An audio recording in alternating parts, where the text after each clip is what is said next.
Hello, everybody. Whoop.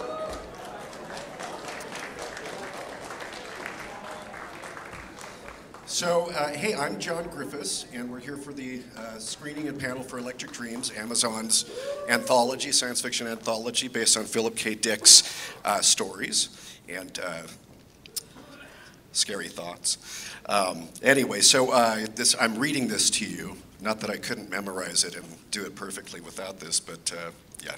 Anyway, good evening, everyone. I'm John Griffiths, contributor for Emmy Magazine and executive director at Gallica, the Society of Gay and Lesbian Entertainment Critics.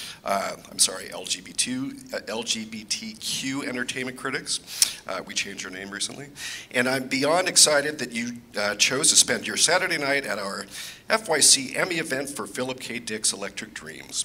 Tonight, we will discuss 3 episodes from this electrifying anthology series based on the short stories of Philip K. Dick. Kill All Others, starring Mel Rodriguez of Getting On fame, and The Commuter, starring Timothy Spall, and Autofac, which features Janelle Monáe.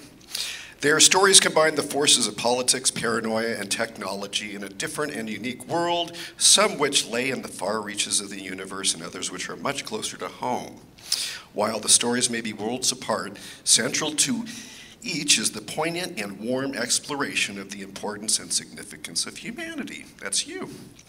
Tonight, we will be screening episode 10 of Philip K. Dick's Electric Dreams, titled Kill All Others. What a lovely title. In this episode, a man hangs dead from a lamppost. Ignored, apparently murdered, after a politician running for office encourages the population towards violence. When one man dares to speak up and protest, he instantly finds himself to be the new target. This episode stars Mel Rodriguez, Sarah Baker, and Jason Mitchell. After the panel, we invite you to explore the Prime experience, which I just saw, and it's amazing. I mean, it's not just your average FYC thing here tonight. It's crazy. It's like an art installation and experiential. And it'll remind you of actually what you're going to see tonight in some ways. Anyway, after the panel, we invite you to explore the Prime experience and all of our wonderful installations, including The Marvelous Mrs. Maisel, The Long Strange Trip, which is a documentary featuring the untold story of the Grateful Dead, Mozart in the Jungle, and others. Please be sure to make your way upstairs to the Electric Dreams Infinity Room, where clips from The Commuter, Kill All Others, and Autofac from Electric Dreams bring the lights around you to life. You won't want to miss the great photo op and experience. Thank you again to the Academy members for being here and for showing your support for the show. And guess what? Stage lights fade. I'll be back. Enjoy.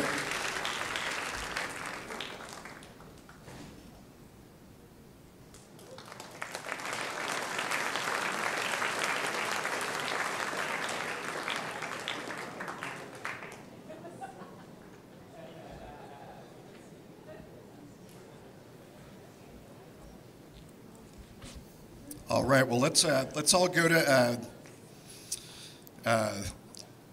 well, no, wait. Hi, I'm John. I'm here. Where am I? Oh, my God. I'm just, I was blown away by Kill All Others. Scary, huh? Sorry about that. Anyway, we're introducing the talent that is responsible for putting that together and the whole series of episodes. Please welcome executive producers Issa Dick Hackett, daughter of Philip K. Dick,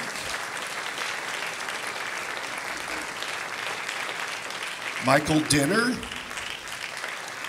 producer, Chicago Hope, etc. Kaylin Egan, upstart writer and producer, cinematographer, also involved with Man in the High Castle, another Philip K. Dick production, if you will. Mel Rodriguez is coming out. Yeah, poor guy.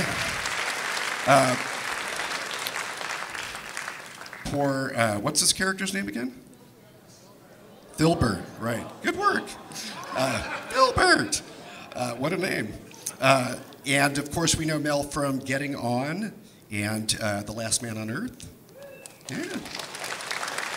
And production designer coming out here from, she did Kill All Others and another episode, Autofac, which we'll see a clip of later. This is Julie Burgoff. And the composer for The Commuter, he composed the main titles as well, you heard tonight. And his name is Harry Gregson Williams. This is his 101st credit. He's done everything from, we'll talk about it later, but he's done a lot of movies that you've seen. Anyway, okay, I'm just going to sit down here. Yeah, thank you all. You can have a seat. Oh, you have. Okay, all right. Boy, I could hop on that train myself, and that Paradise. Anyway, yeah. Sorry, I'm a little confused. Sorry. Kill All Others. I've got The Commuter on my mind because I saw 3 episodes this afternoon, just to give you some backstory, and I've seen several other episodes of the show. And all of them kind of blew me away and have lingered. And for some reason, The Commuter is just on my mind. And that's one that you will see a clip of later, and maybe you'll see just based on the clip. But we're here to talk about Kill All Others, which is also on my mind. Does that make sense, guys? Yes. Thanks. Yes, it Thanks does. for bearing with me. Oh my God. Anyway, so I have a lot of questions first for you, Issa. A lot of questions? Yeah. You know, No. well, we're going to bounce around. Don't worry. Yeah, don't worry. This is a You know, shared... yeah, this is communal. Now, Kill All Others. What do you think? Well, how loyal was it, first of all? Hello. That's my mom. So how loyal? Well, I guess in general I should ask what's the most loyal episode to your father's writing of Electric Dreams and? Well, I would say so. Kill All Others. It wasn't a literal adaptation, but thematically, spiritually, it certainly was. I think Dee did a fabulous job in translating that. Really, at getting that the end of us is indifference and apathy. Right. We must stay awake. Yeah. Did you get that? Dee Rees, who wrote and directed it, she wrote Mudbound and Pariah, and she was Oscar nominated for Mudbound. Yeah. Yeah. So, was your father? What can you tell us about your dad? And would he be shocked at what society is like right now, or was he a big predictor of these things and wouldn't be too shocked? I think he'd be really anxious. I think he'd see certain things going on in the world now in particular, and if he wasn't already paranoid, he would have been, out of his mind. Right. It feels like there's such a blur between, what's real, what's not real. Hello, did you want to join the panel? That was unpredicted as well. Yeah. Okay, well, Yeah. we're all others here, so we're okay. I mean, I don't know. Anyway, so now your father, some of the things were like the subliminal messages, like the Kill All Others just thrown there, Yes. I'm so paranoid that I think that we're seeing things like that ourselves to some extent. But you mentioned apathy. That's been sort of in the news lately. Like, we can sit around and not do anything and just complain about what's going on. Yeah, or we can get so overwhelmed that at a certain point you check out. Because there's so much. Right. There's so much going on and so many disturbing things happening and things being said and scapegoating, especially that I think it's easy to just want to shut it off and shut it down and ignore it, but we can't. Right. We cannot do that. So stand up, everybody. Not literally, right? Yeah. Mr. Dinner? Yes, sir. You're Chicago Hope, Wonder Years. You've got such a great track record. What drew you to this? Is this your first science fiction? No, I've done genre material before, but this started with this crazy notion about 4 or 5 years ago. I sat down with Issa and I said, well, what if we did an anthology series, and what if we actually did it in a way that's kind of antithetical to doing television? Let's invite writers and directors to come play in our sandbox. and really give them the ability to, interpret her father's work. And so that's what we set out to do. It took about 4 or 5 years to really get it off the ground. Now, Issa, and I won't let you monopolize, but was this a lifelong dream to bring this show to TV? Or Amazon, I should say. We probably started to think about it about 10 years ago, but 10 years ago, anthology was a dirty word. You couldn't get anthologies made, so right. The timing was tricky. But yeah, it is something that we had discussed on and off, couldn't really get it going, and then we've got Michael Dinner here who really helped us get it launched. But it was always the idea that he wrote more than about 120 short stories. I think most people don't realize that many of the big successful films are based on short stories, not novels. Total except Recall, for Blade Runner, except for Blade. Right. Yes. Minority Report. Yes, yeah. And was Blade Runner the only one that he saw filmed or to film? He had a set visit. Unfortunately, he passed away before the film was completed, so he never had a chance to watch it. Well, at least he saw that. 1982. Yes. Yeah. Now, Mr. Dinner, what is it about Electric Dreams that kind of gets under your skin? Why did you want to do this? Well, I think to begin with, it kind of encompasses the great, genre themes. What does it mean to be human? What does it mean to be an individual faced with technology or authoritarianism? And what's the nature of reality? And those are kind of the great genre themes. But he was a great humanist, and that's what all the stories have. I think that there's a very emotional human quality to it. And what we did is as I said, we invited people to come play in our sandbox and let them, pick material that would speak to them. And so I think there's a real emotional underpinning to all the 10 episodes. And he was a little bit more upbeat than maybe his predecessors in a way, George Orwell and Aldous Huxley. Is this true that your father was, like, the stories didn't always end on a complete downer? Well, I just think he really believed in the human. I mean, I think he always seemed to keep that faith, that somehow we would rise to the occasion. And his characters are always the everyman, every woman, relatable characters. And so I think he maintained faith in them, mostly. You wouldn't know it by Kill All Others, by the way. That's. I would suggest the opposite. I think of Kill All Others in the original story that it was based on, The Hanging Stranger, as a scream for empathy. I mean, it's about what happens when a society loses its empathy, but it still lives inside one person. And the ending is dystopic in a certain way of the short end of the episode, but it speaks to his vision and hope for humanity that he would write a character like that who's trying his very best to reach people and to influence the world around him. And maybe some of the people that saw Filbert, on TV got his message, maybe. Well, maybe the people here got his message is sort of the idea. I guess that's important. Right. But no, the common man is sort of his bread and butter. I mean, he writes about a common human. He writes about people in extraordinary and often horrifying circumstances. But he's not cynical as far as human beings go. And the same could be said of The Man in the High Castle. I hope so. Yeah. And we'll get back to Kaylin, but I want to ask Mel, what's it like to play an everyman? Are you the everyman? You're from Miami, and you grew up in Little Havana? Yeah, I consider myself pretty much an everyman. It was really great to play Filbert.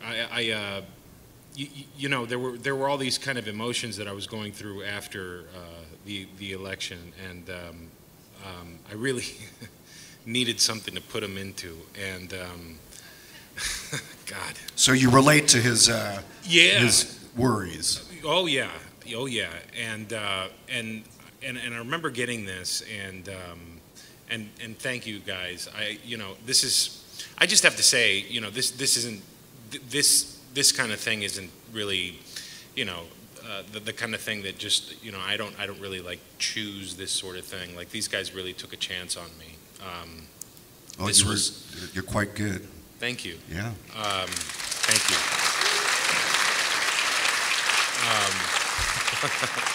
I just didn't want to biff it, you know. I didn't want to. I wanted so bad not to chunk it, you know. I wanted you I wanted Filbert to go a little bit AWOL and run down and to where Vera Farmiga, that was our president, one candidate.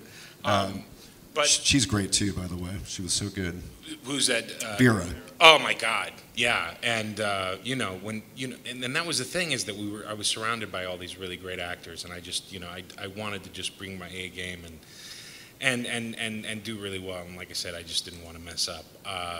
But yeah, you know, I had all these feelings surrounding this stuff, and I remember Dee sending me. I was telling Issa earlier. Dee would send me these things that, I mean, really pretty much verbatim. You know, some of the stuff like "Kill All Others." You know, she was like, "Oh my God, check this out, Mel." You know, like this is what he said this morning, and I said, "Jesus Christ, oh my God, really?" And it's just wild, you know. I mean, it was like we were living this thing. So playing Filbert and playing, you know, Neverman was really. I mean, we were kind of just, in some ways, kind of living this thing, you know. It's interesting, you know. These things that bring us, kind of make our lives easier, you know. That we kind of allow into our lives and our homes, our cell phones, you know. There are these things that kind of, you know, there's that you know, that boiling the frog thing, where you can, you know, if you throw him in hot water, all of a sudden, you know, he'll jump out. But if you kind of raise it degree by degree by degree, it'll stay in and kill itself. You know, so you can kill the frog, but you can also kill the man or woman. You know, it's called normalizing the frog. There you go. Yeah. Hashtag normalizing frogman. Now, Issa and Michael, how prescient was Dee Rees's script? I mean, it's obviously your father predicted these things, and they're coming true, or have been coming true for a while, and probably were true back then. But when did she write that script? Well, she started the script before the election. You know, the original story is really this kind of sci-fi alien invasion allegory, and she turned it into a political allegory. So it's written before the election. But look, you could argue that certainly this is a very timely story, but we've seen 90 years of the evolution of hate speak, right. And as technologies advance, whether it's journalism, or whether it's radio or television or the internet, becomes more and more dangerous. And so it's very timely, but we've certainly lived with it for a long time. Yeah, well, it kind of creeps up on you. Did you have anything you wanted to add to that? All right. Now, Caitlin, I just want to ask a little bit more about you. Did you go to USC, or you're a man of all trades, cinematographer, writer, editor, producer? Well, I mean, sort of. Mostly I'm a writer and a producer. I mean, that's sort of that's what I did on this show, and it's what I'm doing on High Castle. But. And you're 5 years old? How old are you? No, sorry, never mind. That's inappropriate. But that's amazing. Are you living out your dreams? No. Uh-huh. Yeah, absolutely. I mean, I'll put it this way. Philip K. Dick was my favorite writer, period, before I met Issa. And so I've been working with her for 10 years, trying to get this show and High Castle and a whole bunch of other stuff off the ground.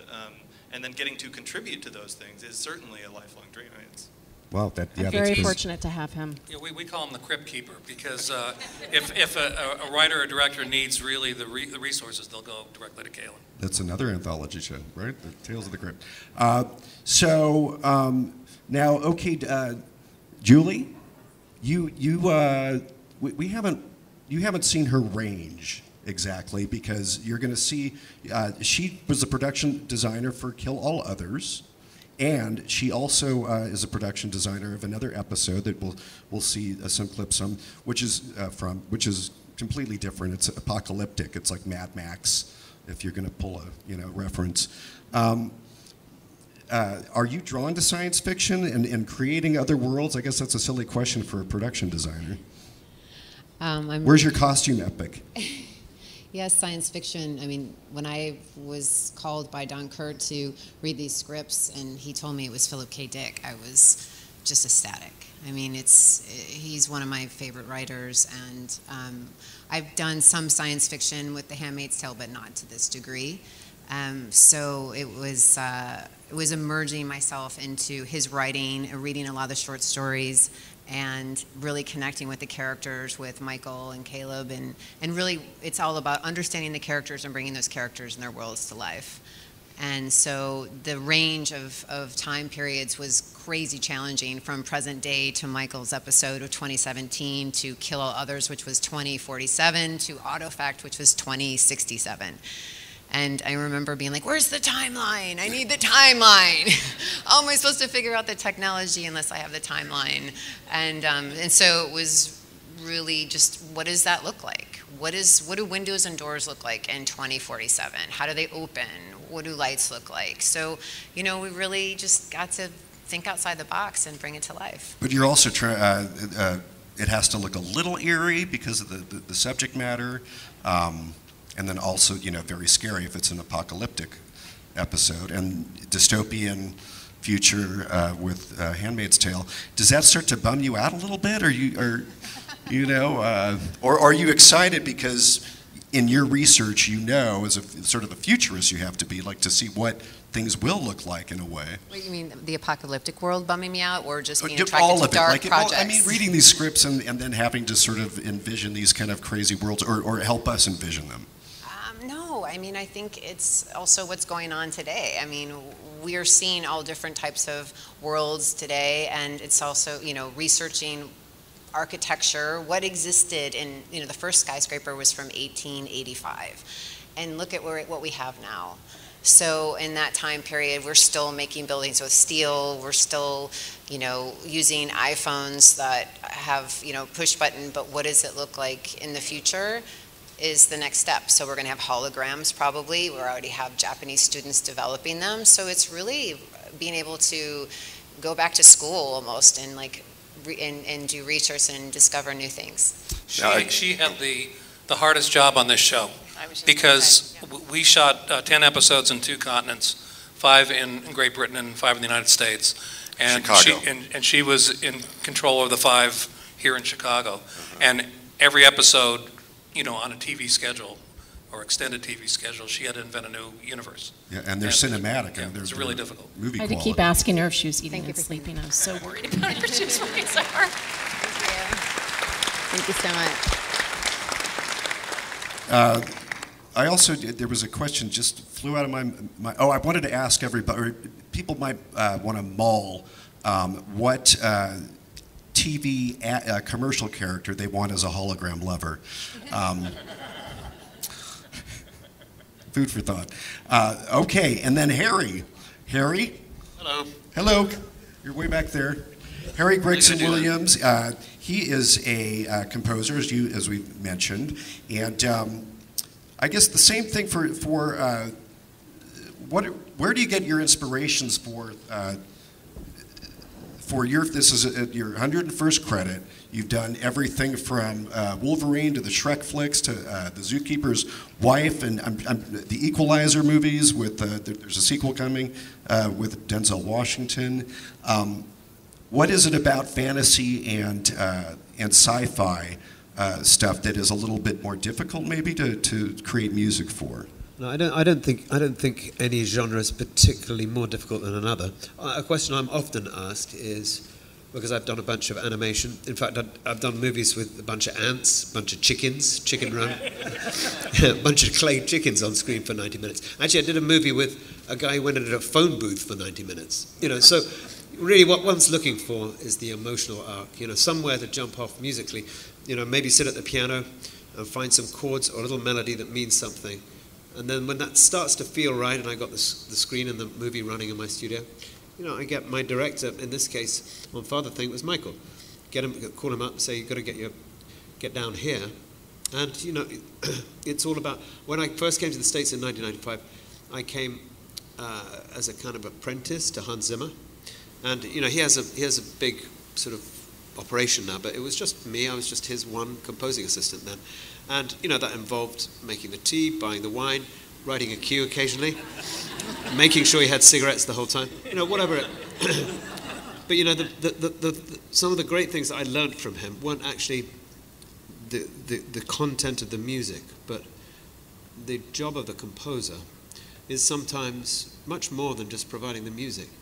You know, directors will find refuge, and writers and directors will find things they didn't know about their movie within the music, and that's what they're searching for. Did I say they would find it? That's a little overconfident of me. They might come to me to try and find it. So my job is to try and show them some things about a scene. So I didn't do all 10 of these episodes. Michael asked me, gave me the 10 scripts and asked me to pick out a couple, and he said he was going to have 5 different composers, which I thought was a great idea. Last time I heard a wacky idea like that was from Michael Mann, who was going to have 5 different composers on one movie. Yeah. No. So Michael, you know, so you know, I picked out a Father Thing and the Commuter. I thought it'd be fun to do the Commuter because Timothy Spall, you know, as you can hear, I'm just a tiny bit English, and I thought it would be good, you know, to do something that was being done back there. And I've always admired his writing, his acting, and I like the writing of that episode a lot. So you know, one finds a little something, a little ditty, a phrase, a sound, and then you know the creative people involved, the director, you know, come in and you've got to read his body language. You know, if he climbs up on the couch and you know you can tell he's not enjoying it. If he jumps up and down, Michael did a little sort of dance. Well, after I played him some music for one episode, I knew I was in there, you know, and then maybe, you know, one's got to react to that and move with it. It's probably the same as you in acting. You know, if the director like shouts cut and turns away and gets on his cell phone, what does that mean? It means he didn't particularly like what you did, right? So you know, I've had. Well, no, I remember one of the first movies I did with Hans was something called The Rock, and I met the director of The Rock. And I was playing a cue for the director of The Rock, and he was on his phone the whole time.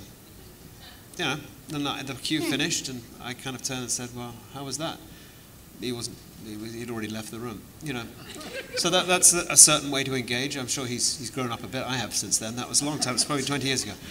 But you know, this isn't how we went about this thing? No, there was a lot of personal contact, and obviously there was a lot of meaning behind and good intention behind the interpretation of these stories. Did your father predict people on cell phones while they're supposed to be directing and listening to composers' music? No, I can't say he did. And Harry, with the theme song, did you go back to you know, the Twilight Zone or No. Michael was because that would have been a mistake. Because as a child I didn't really watch that. Probably growing up in the countryside in England, maybe we didn't get it. So no. So anyhow, that's not what Michael wanted. If I would have sort of tipped my hat at it, he would have probably been okay at it. But that wasn't the jumping off point. Interestingly, the jumping off point for this was a bit odd for me because normally as a film composer, you know, normally I'm inspired by the film.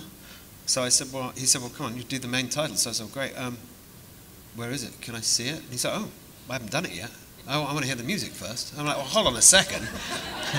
Well, how can I do the music without the pictures? So it was one of these things where I did something and he had some ideas. Like, what about some harsh kind of nasty guitar in the background there?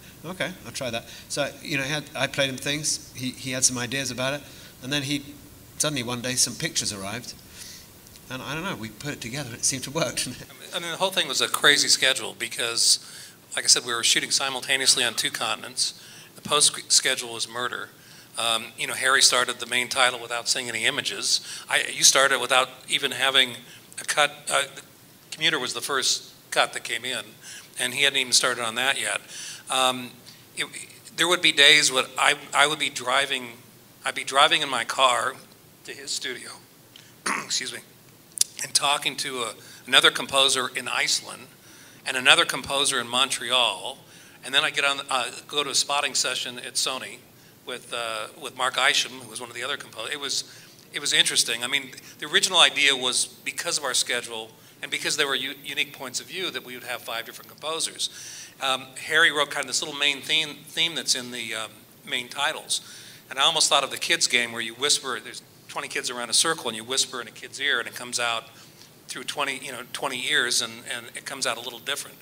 We kind of did that. I mean, I think that Bear McCreary actually kind of co-opted it a little bit. If we'd had more, it would have been great to have like a meeting of the month, to have all the composers at least talk for 10 minutes, you know. Well, for the theme song, it would seem like it's an anthology, so it's about life and all the ups and downs, and just it's sort of the assignment is to encapsulate scary, sad, happy. I mean, for me, it was a ball because there were 5 incredible composers whose work I've always loved.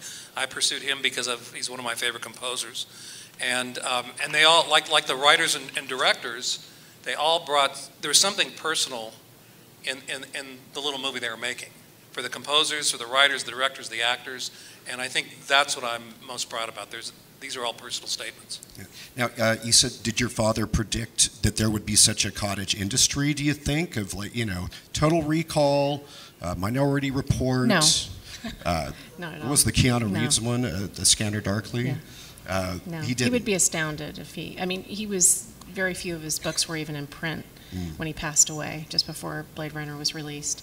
And the only book that was in stores was the tie-in. So it's an amazing trajectory he's had that is very unusual, especially for older science fiction writers.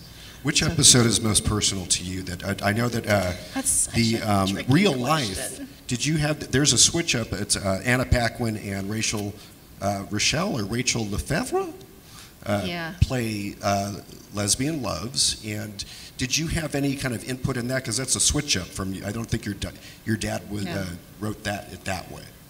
No, he invented. They're in the future, and there's. He invented new characters. Gotcha. And no, I didn't. Ron did his beautiful adaptation on his own. A couple of the episodes that we're showcasing tonight, both Kill All Others and Commuter, I think are incredibly special. They're all special. They really are.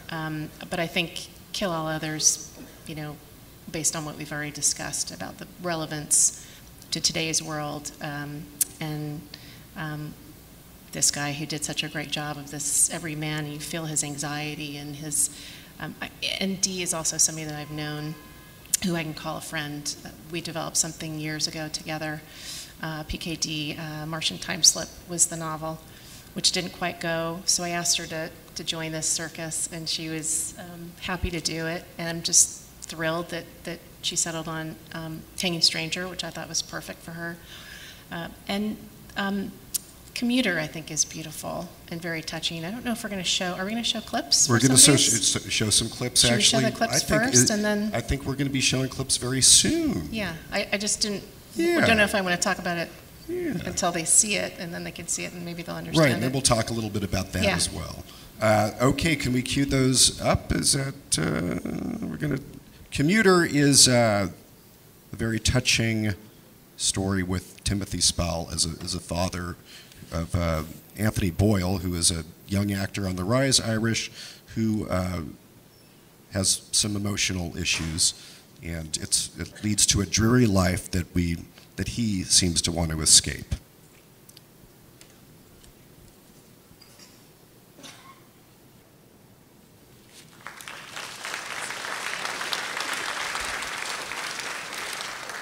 He's very good in that, and it's spoiler alert. He finds a train that takes him to a special place called Macon Heights, and it's idyllic, it seems. And then, can I just jump just real quick? Because watching that clip reminded me of something the thing I love most about the show, and the thing I feel most proud of it, from working with Issa and the opportunity Michael offered, which was that, each of these episodes is truly the personal creation of the writer and the director. And this story, Jack Thorne saw an opportunity to tell a very human and personal story to him about mental illness and its effect on a family, which is not a part of the original short at all. And Dee found an opportunity to look around at the world and say something very personal about her emotional reaction to that. And that was something that, which is also not in the material. And so what we set up was the opportunity to really say something that meant something very powerful to to the creator, and that was all Michael, to sort of encourage that and say, you know, the opportunity here is not to faithfully recreate this short story from the 50s, but to use that as a jumping off point for something that really matters to you. And I really think that every episode, Michael's, you know, love letter to his sons, you know, that was the opportunity that he saw in that story. And so to an episode, that is true. And I'm really proud of that, and I think it comes through the show. Well, that's nice. Michael, what do you think the episode says about the mentally ill and how we deal with them? Well, I think, I mean, to me, what's emotional about this, I have to tell you, I've told the story before, that this is the first script that came in. Jack's script came in. I have 2 younger boys, and I get up early to take them to school, but I get up really early. Usually at about 5 o'clock, I heard my phone ping, and the script came in, and I said, oh, I'm just going to read a little bit of it. And I went in and I sat on the floor of the bathroom. I started reading, I read the whole thing, and I was weeping. And my wife came in, she said, what's going on? The powerful thing about this story, it's more than a kid who's challenged, it's a father-son story to me. And it's a story about stepping up to one's responsibilities. The spoiler alert is this character has the opportunity to escape to a brigadoonish kind of place and live a happy life. And he lives a life, his real life is a life of quiet desperation. And he has this burden in his son. And at the end of the piece, he has to make a choice whether to live a happy life or to accept the responsibility that life brings. It's like, it's a wonderful, if crappy, life. But between Jack's adaptation and Tom Harper's directing and this performance and Harry's music, I mean, it's really, if you haven't seen it, please look at it. It's really a moving, beautiful piece. I haven't been able to watch it one time without crying. I'm not kidding. Just the music comes on and the emotions, and, you know, I've got a lot of mental illness in my own family amongst various members. So that just personally impacts me. And I also have sons who are the same age, twin sons who are the same age as this boy. So that parent-child love is so powerful. I think he just does something phenomenal in this. Right. Very emotional. And when I say crappy life, I don't mean the son who's he's played by in other scenes by an actor, I think in his Anthony Boyle. Yeah, teens, and he lives a dreary sort of negative life in his take on things. He's a little beaten down, and but the son is his light, and so it's actually and again, you know, spoiler alert, but it has, it's empathetic towards people in those situations, and as well towards people with emotional issues, and etc. All right, so now the Commuter. Who else? Anybody here involved in the Commuter? Yes, that's so. You scored the episode. He cries too. A lot of my job actually was just making sure I didn't get in the way of Timothy Spall's performance. As you saw that clip, there were 2 parts to the music. There was the jazz, which I wasn't involved in, but then there was the score, and we waited and waited before that came in. My instinct was to wait, and Michael agreed with me on that. And just you know, I have 5 children myself, so I can imagine looking at videos of small children. And as Michael said, this really was essentially an emotional story about a father's connection with his son, and whether he would accept that it was dysfunctional. The son wasn't the son he really wanted, which was a good boy. He was a bad kid. And in this make-believe place, he was offered the chance to perhaps put that behind him and have a happy life. But he makes the choice to be with his family. And just in that scene alone with the spare piano keys, it does make me kind of want to cry the more I think about it. There's a certain simplicity to piano. Who else wants to cry? It's my favorite episode. I'm sorry, what? It's my favorite episode. It's such a quiet and beautiful performance by Timothy Spall. I mean, it's just so powerful. You know, he just doesn't have to do much to show this deep love for his son, and it's just absolutely beautiful. And can you talk about the other actors? Mel is a name, a star, and you have Janelle Monáe, who is, we're going to see, I think, a clip later of one more episode. Yes, that's what we're going to do right now. Oh my God, this is so zeitgeisty and yet organic. I'm sorry, what? Oh, nothing. Okay, gotcha. Okay, so we're going to see a clip now from, I hope Janelle Monáe is in it. I haven't seen this clip, from an episode called, Autofac. Autofac, okay. It's not called Amazon. Sorry. So Janelle Monáe, she's the new Hal. Now, Julie, we're going to sort of wrap things up here, but let you guys get to the big installations and stuff and dinner. But how difficult was it to put together that kind of a production design? I mean, there's a lot going on there. Well, this was our last episode. It was episode 5, and everyone was completely exhausted. A little tidbit, that set I used 3 times in 3 different episodes. So see if you can take a look at it and figure out which ones I used it in. And my producer was like, we're going to make it a bank. I'm like, no. So it's the auto recovery room. And so basically it's thinking about what a factory looks like in 2067 and what do servers look like and what does technology look like and connecting. And I was researching coding and just everything. So, I mean, I love my job. It is so cool. I get to go into all these different places and create architecture 3 different ways and learn so much about storytelling. So tell me, how much of that was visual effects and how much was actually in camera? I mean, it looked like it was a bunch of special effects. We would never divulge that. Yeah, but I know that you couldn't have afforded. I mean, but it brings up a good point. The visual effects team. I think we were using 15 different visual effects houses around the world, and the visual effects supervisor. Do you know what they're going to do? Yeah, I mean, I even designed a lot of the visual effects. Right, okay. So you work within that. So, for example, Janelle's booth that she was standing in, it was like a special acrylic that I specially lit up, and then I designed all of the different places she touched so that she would know when she was acting, and like even the details down to the what does the spaceship look like and what is it flying over. So I work very, very closely with the visual effects company and the actors to like help them interact with everything. Just the drones alone are cool. They're not what you would expect. Really cool. All right, thank you so much, everybody. This has just been great. I'm a sci-fi fan, so thanks for making my dreams come true.